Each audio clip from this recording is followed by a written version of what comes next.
I think that's what most people want when they're on tour, just moan. Because everything sucks. Worst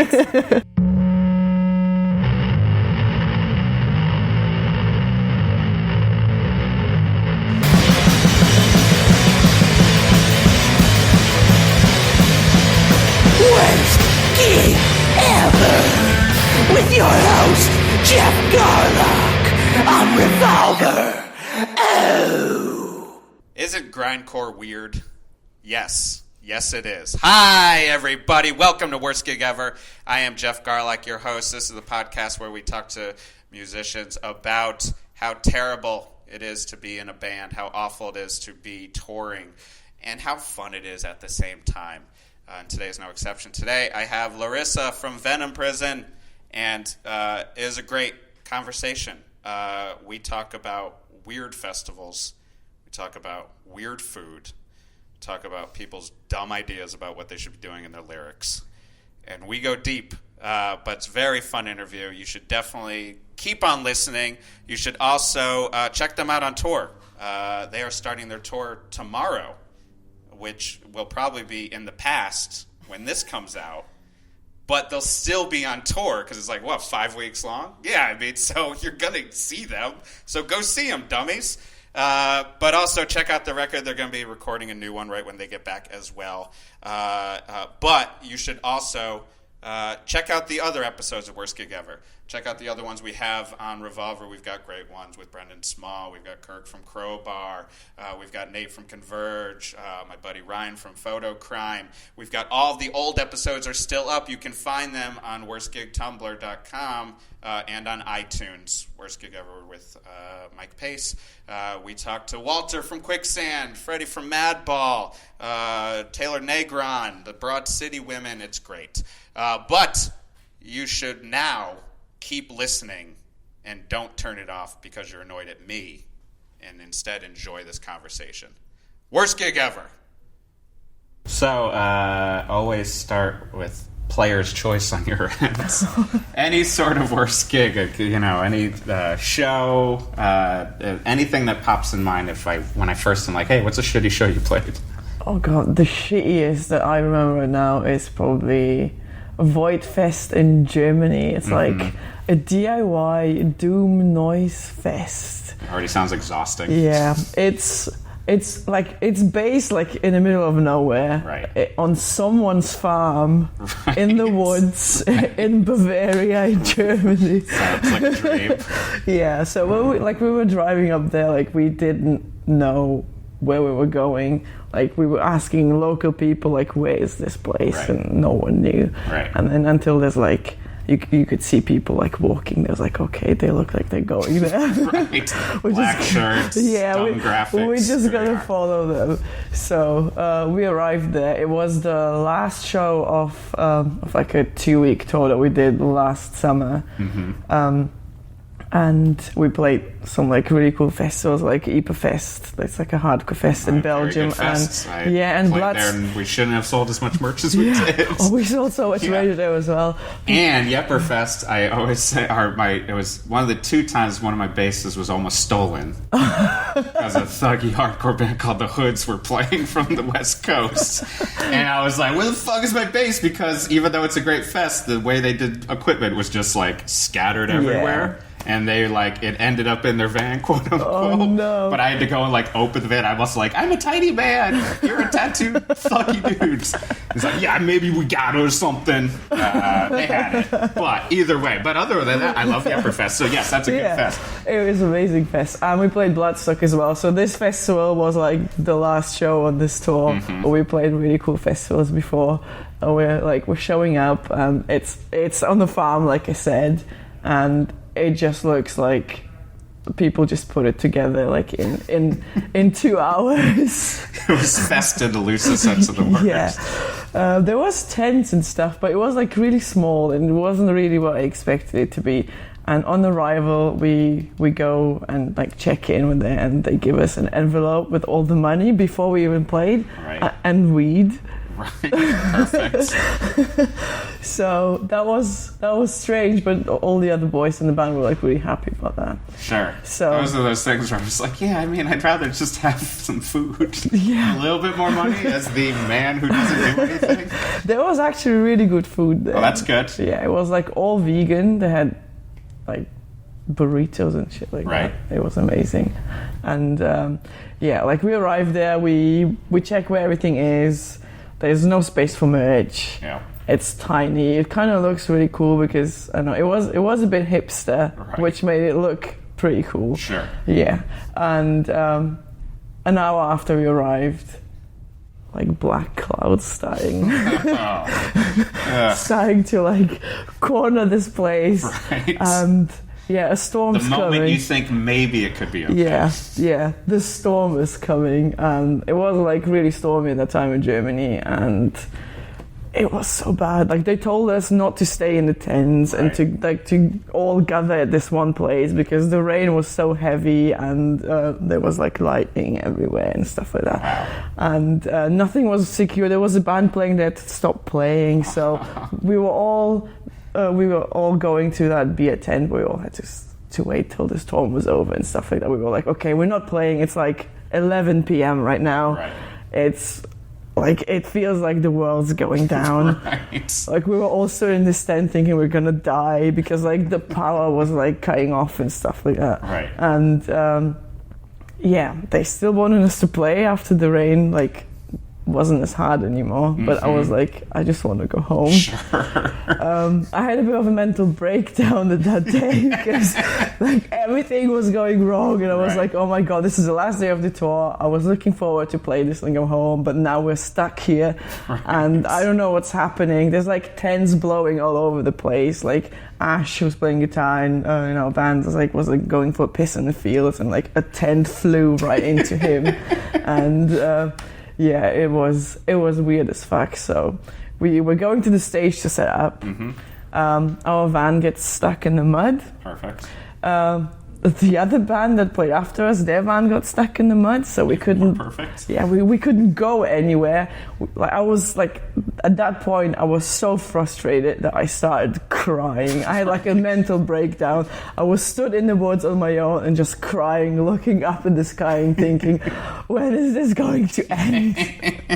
I just want to go home now. Right. And yeah, I cried right until we had to play. So. But then you got it out. Yeah, I got it out. The show itself was actually really cool because like all the people were drunk and high as fuck. Right. They didn't give a fuck who was playing. Right. They were just there to see a band and have a good time. Right. We played, go out in the rain again because our van was still stuck. So all our gear was wet. Everything was wet. We were completely soaking. It took us 2 hours to get the van out of the mud. Ugh. And then we went to this horrible hotel we were staying. Yeah.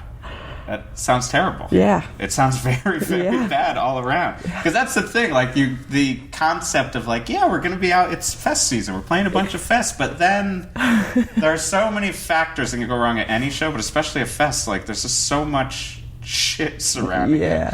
And there is such a fine line between there's a great fest and, oh, that was such a garbage dump. Like I always, like... Even not like late at night, like it was only like a week or so ago, I got stuck in some YouTube hole I found some videos of some Czech like grind fest.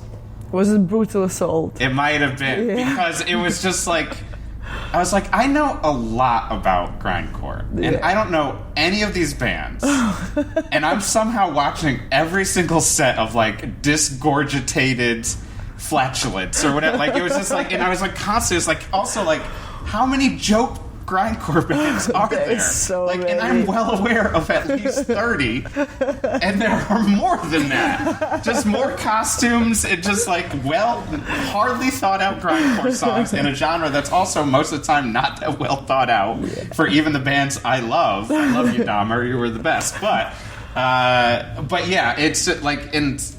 I think in there too, it kind of speaks to two things that pop in my brain when I think about touring. Is one, you said you were having like a mental breakdown. Yeah. Like, what do you do in those moments? Because I've had those as well on tour. Like, what do you do when you realize you have to like push through it, but You just want it to be over.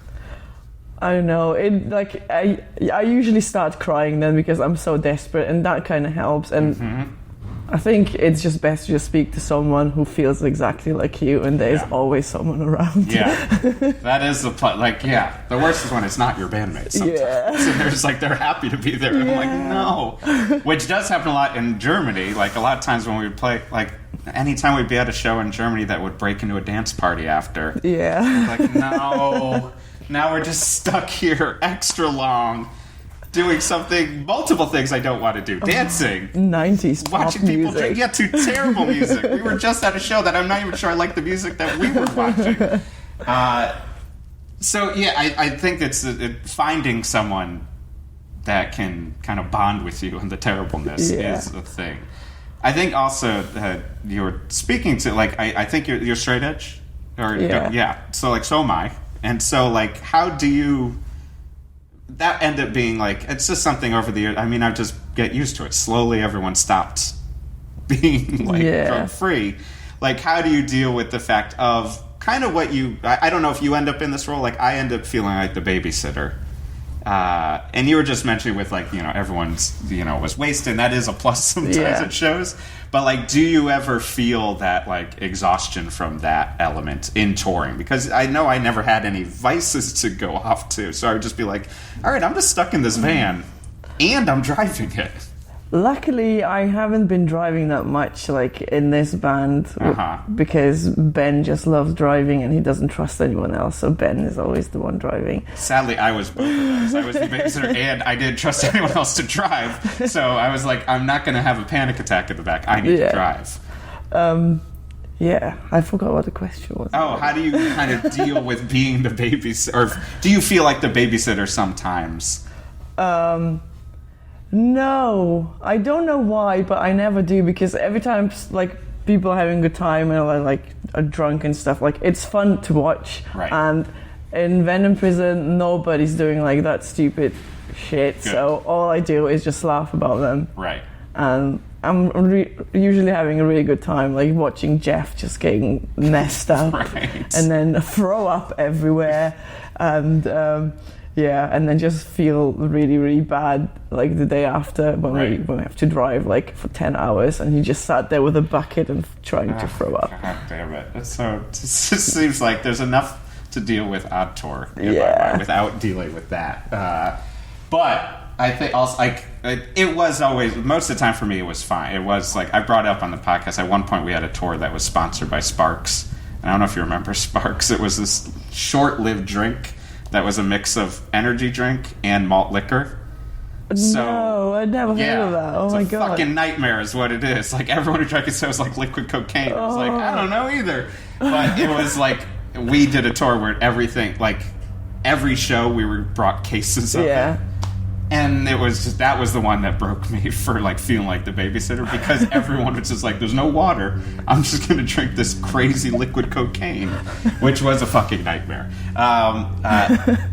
Speaking of fests, do you in general find, or is there a different level of enjoyment of, do you like playing fests or playing smaller shows better at this point?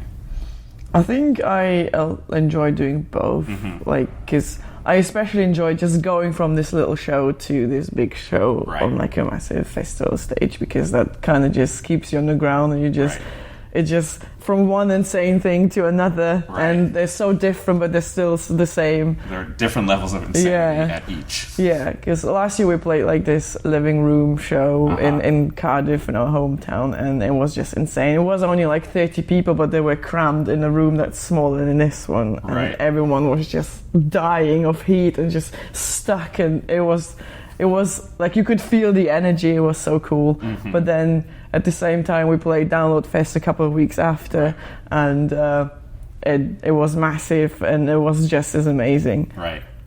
That's pretty awesome. I mean, we did some fests. I enjoyed most of them. Like I said, some of them would just show up and I would just be like, oh no. We played the Hoogavan Fest. What is once that? in Holland, maybe? Or it was in a small town. And weirdly, I played it multiple times. I played it with one band, Orchid. I played it with my other band, Panthers, after. And every time we played with the German band Mercer, which I was always psyched about. But I remember it was like good fest, and then one time we played it and we didn't have a place to go because it was always harder to get hotels in Europe, it felt like, at that point. So they let us stay at the venue, but they locked us in to the merch room. No. So imagine that sweatiness that has just built into a room, and then they're like, you know what? Get your sleeping bag. And we're going to be here at 8 a.m. And it was like there were flies buzzing around the whole time. That sounds horrible. And that one was one where I was like, oh, this is a punk fest. Like, this is not staying. Like, oh, you have a wonderful, like, suite for us. But that one just, for some reason, always sticks out because I was just like, one of the worst decisions we ever made where it's like, I think we'll be fine in here. And then we were the exact opposite for the entire night. And our singer, he was like, fuck this, I'm sleeping in the van. And he like woke up so refreshed. And he was like, beautiful night last night. I just went and looked at the stars. It's like, fuck you, I was eating flies all night. Like, and I slept on a folding table because the ground was so wet. And sticky. From just merch and like old marshmallow candy that felt like everyone was eating.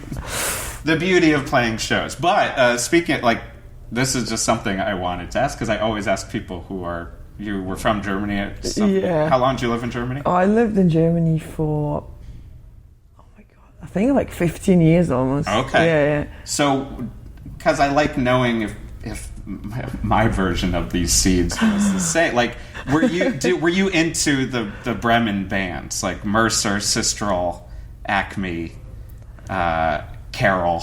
No, not really. Okay. I just always like to, because as the event, like that's like one of my favorite times in any music scene. And like, but it's the same as if I meet anyone from Ottawa, Canada, where I'm just like, there were like 3 bands from Ottawa, Canada that I need to talk to you about. What were your feelings on what I got, Prophecy and Uranus? But were they? Is that even like a semi-known world there? Or am I making it up in my like mythologizing of it? I don't know. I think they're probably more known in like the actual scene they belong in, but I was mostly active in like hardcore. Sure. And they weren't really present. Okay. Yeah, it was just our old band Orchid. That was like one of the biggest influences was just bands from Bremen.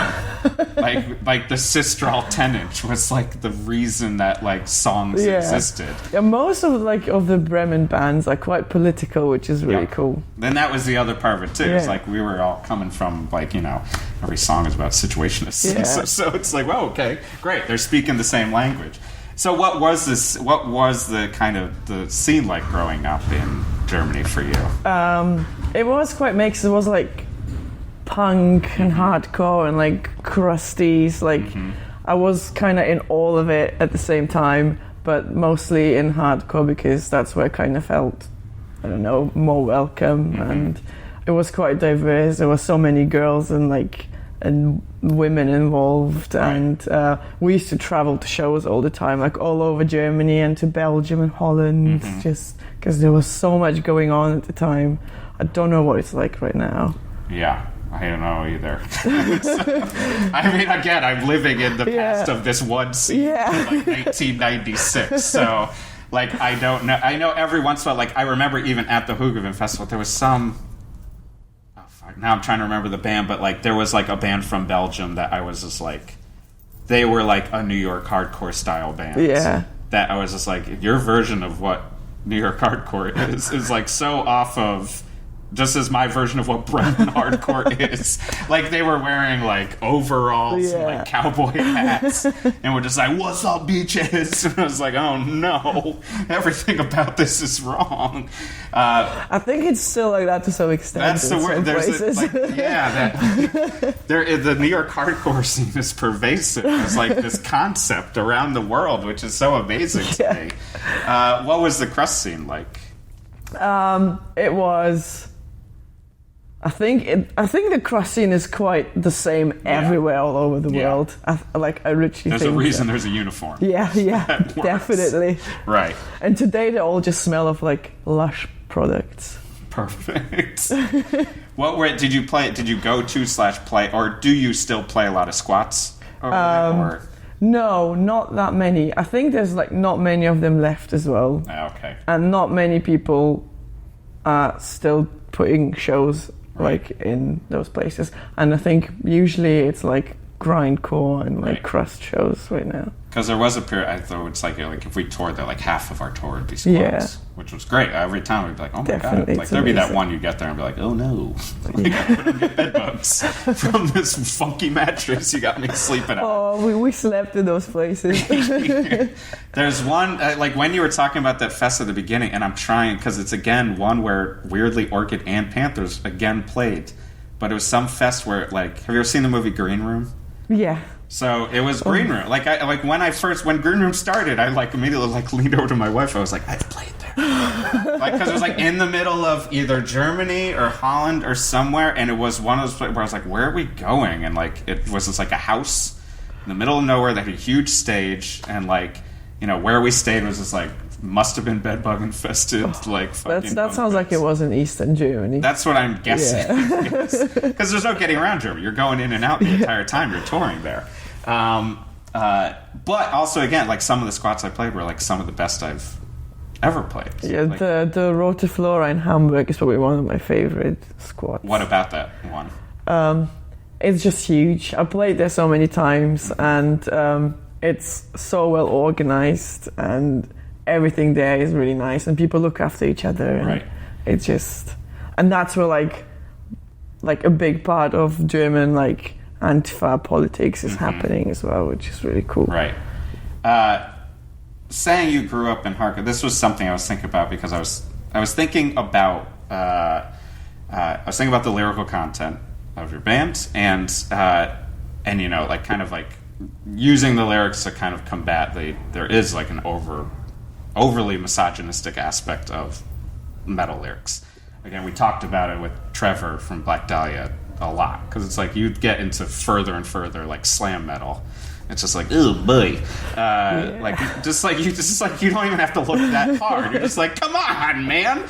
But it was something like I think about a lot is like growing up, especially like the hardcore bands I grew up with. Like it always bummed me out, and I don't know if you have any feelings on this, but like and especially like I would say like 96 to 2000 hardcore, the co-opting of the word rape in hardcore lyrics drove me nuts even when I was in high school and I wasn't like fucking evolved at all. Like just it would be like like any sort of like vegan borderline hardcore band, Earth Crisis-y style, talking about the rape of the earth. Or Disembodied, who I really love their one record, but this one song which is like, you raped my identity. I'm just like, you're just like, dude, like you're talking about someone like you're just trying to do a variation on Stabbed in the Back, like classic hardcore style.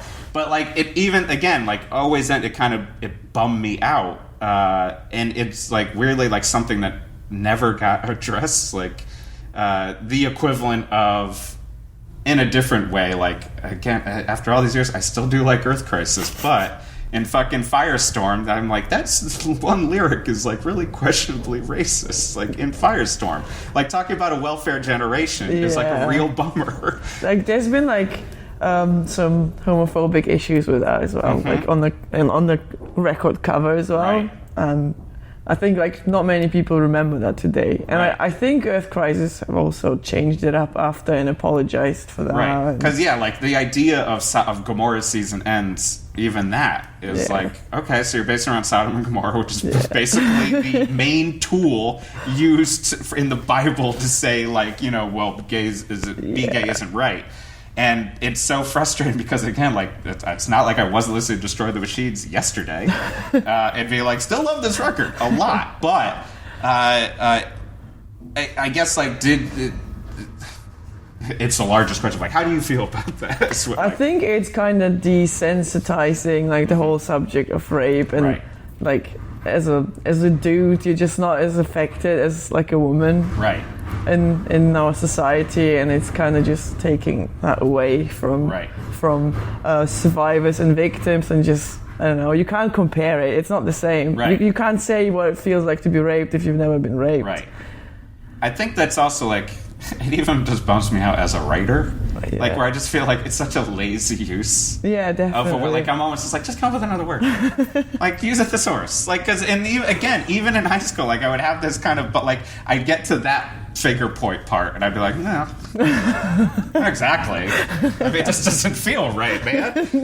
And it's hard, because it's like, it's the same mentality I come across. Like, I teach sketch comedy for a living, and so, like, I constantly am dealing with, like, almost always some, like, 21-year-old white male who's never been touched by the world, who, like, their heightening joke is that, like, either, like, rape or Hitler or something, like, and you're just like, I know, I get it. Like, it's just, like, you know, I've seen it, though. I'm just, like, not shocked by it. No. I mean, it's the equivalent of, like, any, like, you know, going to noise stuff. Like, the use of fascist imagery is annoying as well. It's so overused as well now. Right, like, I'm almost, like, every time I see, like, any, like, you know, even the ones who did it originally, like Non and, like, you know, in White House, like, you have to have known even then it wasn't that shocking. Yeah. Like, in my mind, I'm like, go watch Decline of Western Civilization, the punk years.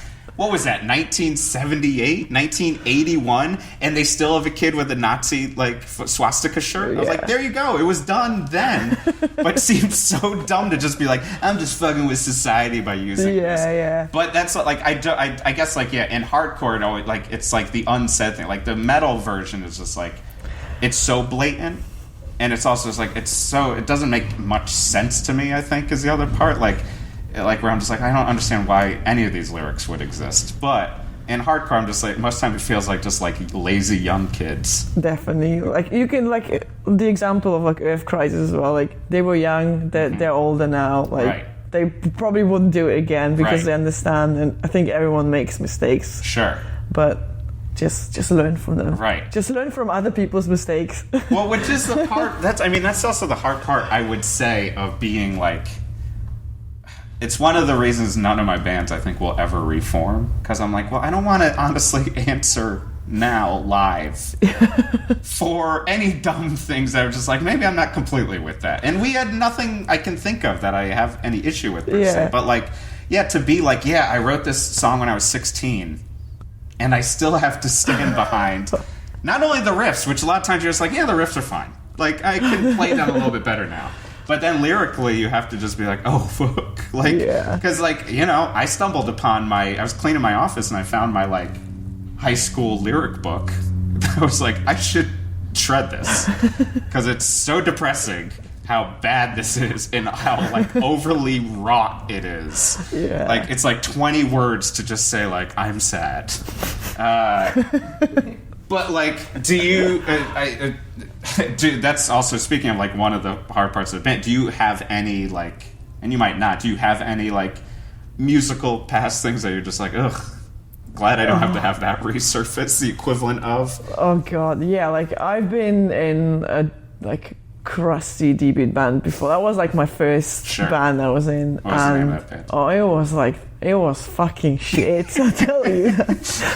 It was awful. The lyrics, like, I don't even remember what they were because we were two vocalists. It was me and another guy who was classic always... style. Yeah, like, he was always, like, on coke and just doing stupid things on stage. And, like, I was 17 and he was, like, take his clothes off, like, the one night when we were playing. I was like, what the fuck are you doing? What the fuck are you doing? Just stop. And I always try to write reflective lyrics, but sometimes if you just look at the older stuff that you've done before with older bands, you just think, what the fuck have you done? I think that's it. I guess it always feels easier, though, in that position where it's just like, oh, at least I don't have to, like, continue to. Yeah. But it's fine that in my mind, like, it's, you know, if it's a chapter in time, like, I remember even, like, you know, I was talking about, like, when Chokehold came back, and Chokehold was, like, a band I love. I remember, like, it went around of just, like, where at one point they were, like, it's not just Black Lives Matter, all lives matter. And I was like, oh no. Oh, that was... Yeah, because I was like, I get what you're saying. You're just like an old guy me. You just haven't worded it right. And I was just like, oh, But then they still wouldn't, apologize. That's the weird part of it. And that's always the problem that comes in. Where I'm just like, just say you fucked up, man. Yeah. Just say you're out of touch with everything at the moment. Just say you didn't find the right words. Right. I'm working on it. I hope to figure that out. But there is that weird double down mentality where it's don't turn into again, maybe as someone who I'm almost 40 and I'm working hard to not become that asshole. Where it's just nah, back in the day we were fine. Saying all lives matter, because it is the weirdness of just again, as a band, I love Chokehold, and also I'm wow, they were the band that was too progressive for hardcore at one point. They were too progressive to be playing with Hatebreed and the equivalent of straight ahead hardcore bands, all bands I loved as well. Yeah, but it's just the oddness of it is the hard part, and again having a message is also an extra weight. Definitely. And do you have that extra weight? That it's I got to make sure I get this right. Definitely, because if you say something wrong, or if you if your thoughts aren't thought through well enough, and you just fail, and then that's something people hold against you then. Yeah. Forever. Right. I was just watching Tina Fey get interviewed on David Letterman's show, and she was talking about, there was this 1 week in update bit that she did. She came back, and it was about the protests in Charlottesville, and she basically was just talking, because there was a backlash to it of just oh, this upper class white woman's telling us to not protest. Yeah. And she was just I if I had a time machine, I would take it back. She's but you get stuck. She's there's one line I would love to take back, and that's the hard part. It's you're stuck in that, just she was I was stuck in the SNL machine of just we have to get this done in a day, and I didn't have the time to word it. Yeah. I was that's the hard part. That is really the hardest bit of being political, just saying the right words. Right, and because everything does move extra quick. Yeah. Now, especially. But just in general, and honestly, I can say that as a person who I haven't had to do lyrics since I was 16. So it's I'm not going to write some riff that's just oops, I offended a race. Because I played this fucked up harmonic. Unless I co-opted a Middle Eastern scale or something, which sometimes every once in a while, even that I'm just it's a little weird, this band's utilizing it. As someone who I love Nile, and every once in a while I'm it's a little odd. But yeah, I just think there is just the weight of being right can sometimes almost overpass. Does it ever keep you from writing something at some point? And not that you have to go in any specifics, but has there ever been you know what, I don't know if I have a handle on this just yet? Yeah, that happens all the time, to be honest. That we're writing on a new record at the moment, and every time I sit down to write something, I just read over and think can I actually say that? Right. Is that going to be offensive to anyone? Right. And then you just gotta figure out for yourself. I mean, really, that is all you can do. Yeah. And honestly, I think the biggest step is even the fact that you're saying that. Yeah. There are clearly, as we've kind of talked, plenty of metal bands that I'm just God, I wish you would just take 5 minutes. I love you guys so much. Yeah. It's hard enough with coming from hardcore, especially where I love hardcore so much, but really metal is where most of my heart lies. But then mentally and politically, I still live in the hardcore world. It's honestly and it's very hard to explain to kind of my normal friends in comedy, but it's hard that I have to be so vigilant about black metal, especially.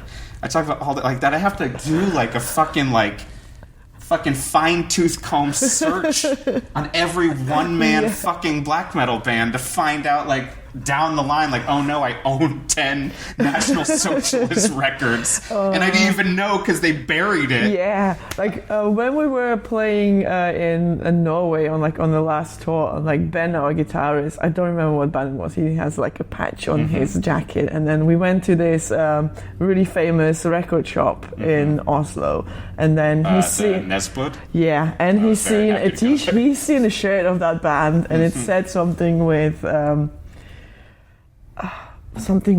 white heritage pride. Yeah. And then he was like, oh my God, he was wearing that jacket. Yeah. He looked at his patch, he was like, I have to take it off. Sure. I mean, that's the heart, like, and it's a constant battle I have of, like, how much do I separate the artist from the art, but also at the same time, like, and it ends up being this case by case, which again is crazy to explain to my, like, normal comedy friends who have terrible tastes. Yeah. And are just like, Bruno Mars is fun. And I'm like, yeah, I don't know who he is, but I have to explain to you why I'm, like, working extra hard to make sure Mugwa is fine. Like, or something. Like, where I'm just like, please, God, don't let Passage de Fer, like, say something fucked up. Like, it's bad enough. Like, I joke about it with my singer Jimmy all the time. Like, I love Decibel Omega. And it's probably even come up on this. Like, I think they're such an amazing band musically. And then the singer is in, like, some porno grind bands called, like, Cream Face. And I was like, oh, no. And it really was such a bump. We both were, like, the looks on our faces are just like, oh, why? Why would you even do that? Even if it was a joke project, you did one record. Yeah. And then I'm like, he's made like 15 of these tapes. They're probably touring as well. Yeah, they're probably playing that Czech festival that I went down that fucking wormhole on. Like, all of a sudden, I'd be like, hey, Cream Face is playing. But, it's just, it is so hard, and it's just so hard to be, but it is also just, I have to admit that, like really often it kept me from, like, checking out bands because I just look at them and I know that they are either racist or homophobic or just hate women. Right. And I just don't want to listen to them. And, and often they are so good as well. I know. That's the hardest part. Like, it's like, I do... this is almost like digging my own grave saying this somewhat, but there is a bunch of, like, the second wave of black metal. Like, honestly, I don't really like many of them, except musically, Burzum is the only one I like.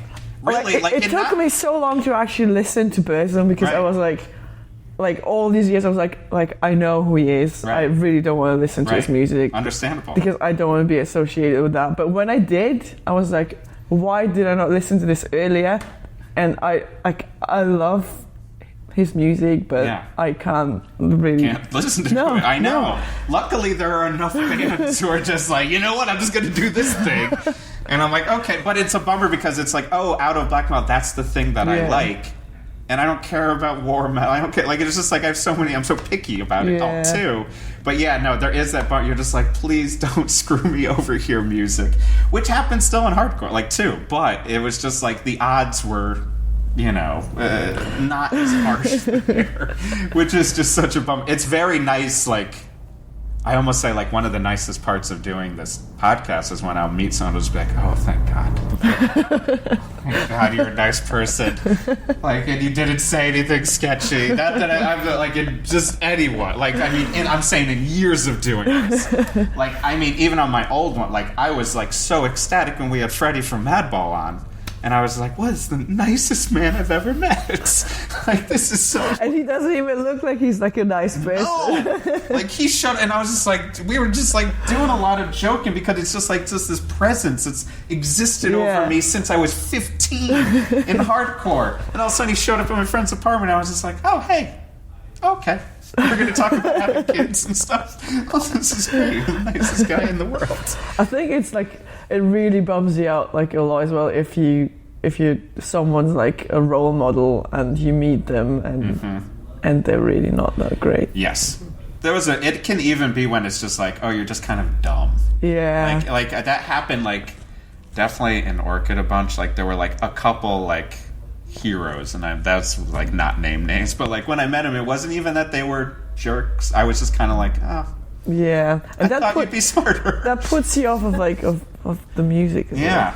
Like, because especially if it's like a smart band. It's like a band I had put in my Excel sheet for like, I've decided you're politically smart. And then I'm like, maybe it was just one other guy. I don't know what you were doing this whole time. You're still a sick guitar player. But it is like, there is that, like, that's why cliches exist, and that's why the Never Meet Your Heroes things exists a lot. Yeah. But there is, luckily, like, there are so many still nice people in, like, metal, hardcore, to some extent.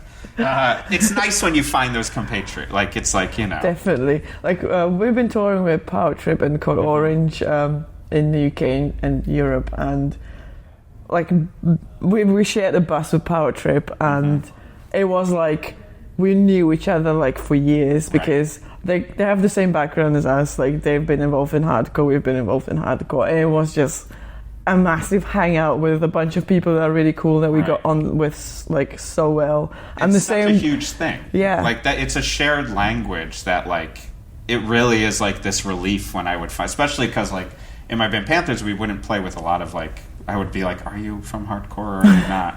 And when I would find out, I was like, I don't want to be elitist, but I would just be like, now I can speak. Like, it's like being able to speak Spanish right now. Like, oh, now I get it. Because there's not this extra weird air. Because there is also the weirdness, too, of, like, and I'm sure it's for every scene, but, like, hardcore is also, like, if you weren't into, like, 95 and into 96 hardcore, there can be this huge wall. Like, I remember even growing up, it would just be like, oh, you start going to shows then. Oh, I don't know about this. Yeah. And I'm like, okay, I guess we're going to be so divided, like, subgenre-y of years. But it's so nice when you, because especially if a tour, I'm sure you realize, like, oh, good, I get to spend time with these people. Yeah, it's amazing. You know what sucks when you play shows with a bunch of metal bands that are, like, really amazing musicians, and they have to tell each other all the fucking time and stand there and play each other's guitars and tell them how amazing they are. Yeah, that's not exciting. No, I hate it. Well, because, like, that's where there is some, like, what are the not that you have to go into detail, but, like, coming from hardcore and then, like, being primarily in the metal world, like, what do you see are those kind of those differentiations that show up on tour, especially? Like, luckily we've been, like, on tour, we always play with bands that are somehow have been involved in hardcore before, and it's kind of cool. Right. But you get these bands that have nothing to do with hardcore or punk at all, and they're just stuck in metal, and I think it's kind of dull. Like, it's, you can't really speak to them because they're not interesting as well. Yeah. There's nothing in common. Right. All they care about is playing guitar really well. Right. Every night. Right. And that's it. That's it. Yeah. Unless you're like Trey Azagoth, and then you have to talk about Sailor Moon and Quake and whatever things he's into. Oh, you like Tony Robbins too? Okay, that's cool. But it is weird, like, because it's just like it's there is that kind of like, you do meet those people that you're just like, oh, you don't have anything. Yeah. Kind of going on. Yeah. Really, like, all you have is this. Right. And this is great. Yeah. To an extent. Yeah. But even as a musician where I don't care about equipment. Yeah. Even, like, I would just be like, okay, cool amp. I try to plug in and play. Like, that's kind of all I have. Like, I don't like pedals. I don't want to really talk about most of it. Like, I kind of just want to go bitch and moan about shit, like, basically. I think that's what most people want when they're on tour, just moan. Right. Because everything sucks. Right. It really does. It really, like... And when you get, like, this, like, nice little thing, you just have to, like... It's the most amazing thing in the world. And then you have to just talk about how amazing it is. What are those little things that you hold on to get through long van rides / bus rides? Like, what is your tactic? Oh, God. Like, if there's a shower in the venue... That's amazing already. And if it's warm, that saves, like, the whole day. Right. Good food as well, because like, especially on the last tour, like, sometimes the vegan options have been, like, raw vegetables, just raw vegetables in Spain. Yeah, it's the pasta primavera of meals. Yeah. Like, it's like when you go to a wedding, you're like, you didn't understand what vegetarian food is, right? Like, even vegetarian, just like, it's not just salad, you know? Right.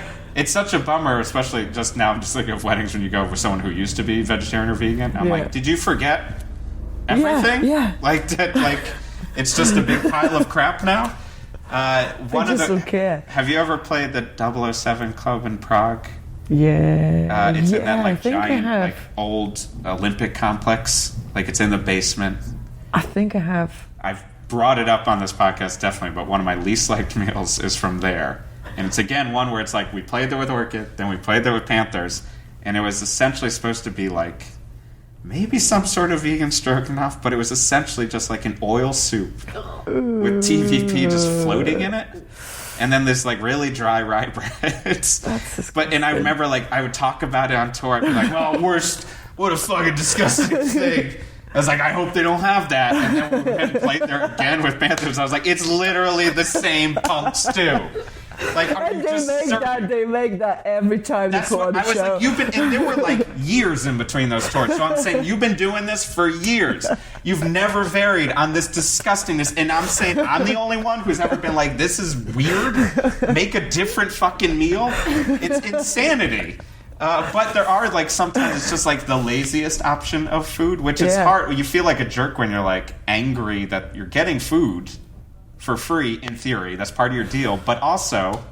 But, man, like, you know these bands have been on tour for, like, 7, 8, 10 weeks. Right. They don't want to eat vegetables, raw fucking vegetables. Just give them something else. Anything. Especially now. Like, that's the other part, too, is, like...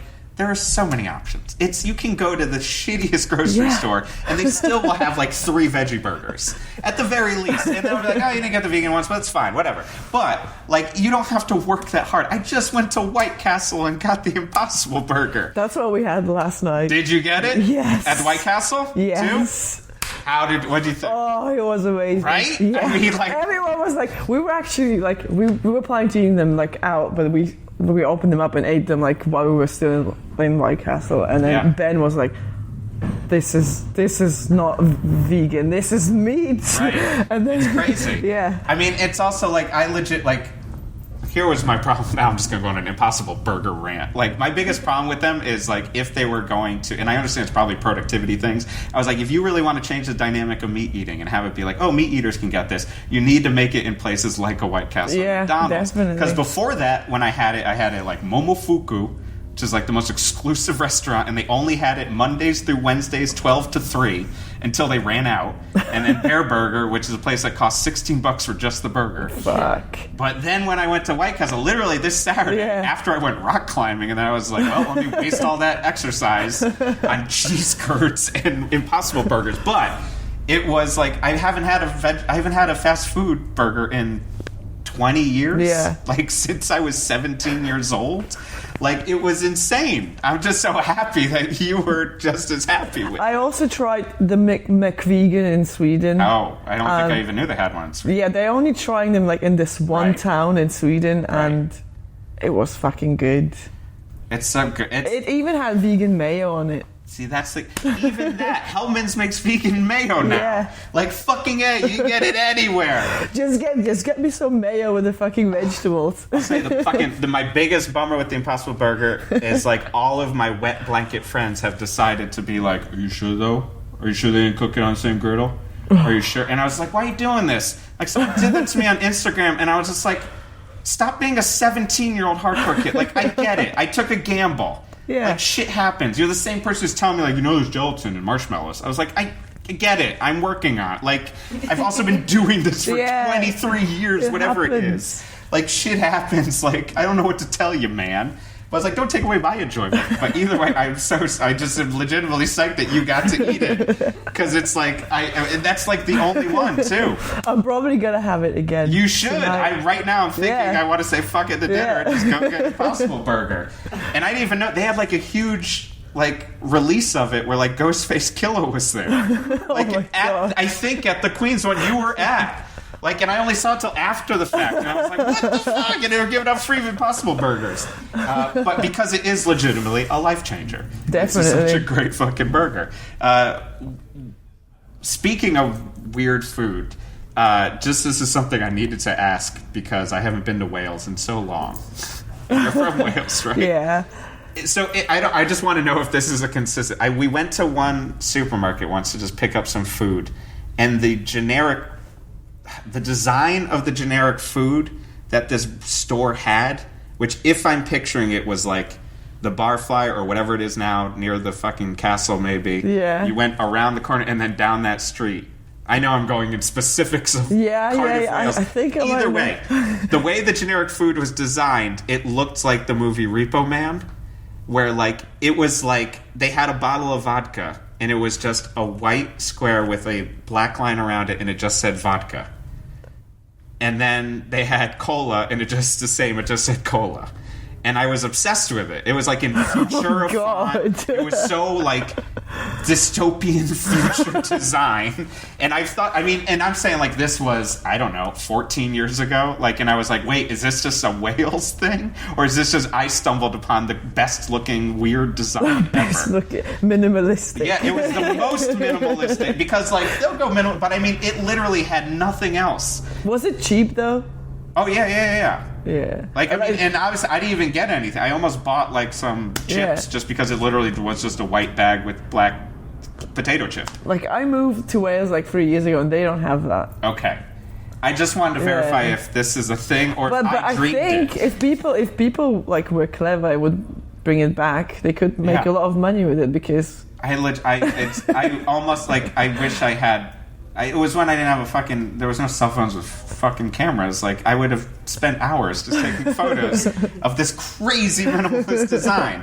And I was like, man, they're ahead of the curve. Or way behind the curve, like, here. It sounds like it was just some cheap, like, pound shop. That's what I'm guessing. But, it was a big fucking store. Like, I mean, it was like a regular grocery store. It must have been the big Sainsbury's. That's what I'm guessing. Yeah. And that's the thing. I'm pretty sure it was like a place I had been. Like, it was just a Sainsbury's or something. It must have been like their own brand design back then. I loved it. So it looked like what some would imagine communist Russia, like, food is.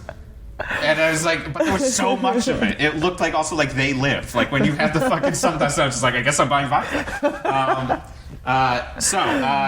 Great stories about terribleness of being a band. The last thing we always ask on this podcast, what do you think of the word gig? Gig. I never thought about that. It sounds shitty. Yeah. Glad you agree. The word gig sounds shitty. It sounds like it's nothing serious. And it's so loose, isn't it? It's like... what are you doing? I'm just playing a gig. It sounds shit. Like, if you were to tell your friends that it's some amazing show that you've been playing to 5,000 people, if you say you played a gig to 5,000 people, it's just... Yeah, it's a terrible show. Yeah. Yeah, it is shitty. Yeah. I'm glad you agree. We're putting it in the books. Gig equals shitty. Awesome. Thank you so much. Thank you. That Thanks was for great. having me.